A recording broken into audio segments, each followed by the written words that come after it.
I have hiked that trail 47 times, and it has always been 3 miles. But the night I hiked it alone, it took me 11 hours to walk out. And I still don't know where the other 8 hours went. I know that trail the way I know my own handwriting.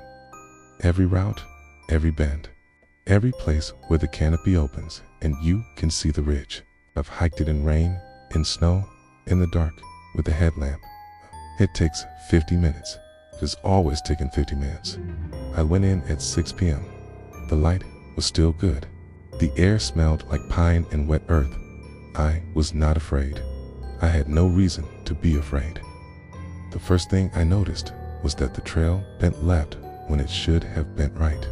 I stopped, turned around, walked back to the last marker, started again.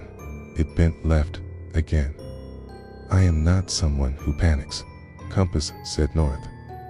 That was correct. I stood up and kept walking. It was standing in the middle of the trail. I thought it was a deer. It was shaped like a deer. But when it turned to look at me, the eyes were wrong. They faced forward, like mine do, like yours do. It watched me for a long time. Then it walked into the trees. And I want to be very specific about this. It did not move like a deer moves. It moved like something that had studied how a deer moves and was doing its best. The trees changed. The species were different. The soil was different, softer, like this part of the forest had never had anything heavy walk through it before. I walked for what felt like 20 minutes.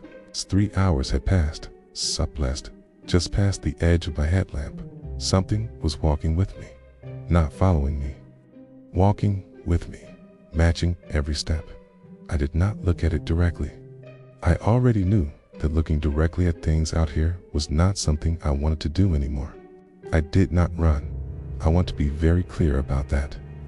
I walked quickly and deliberately, and I did not let myself think about what was no longer walking beside me. That was worse when it stopped. I came out at the trailhead at 5 a.m. My car was the only one in the lot. The engine was warm. It's like someone had been driving it. I had the keys in my pocket the entire time. There was mud on the driver's seat. The same mud from the trail. It was not my boot size. It was larger, much larger.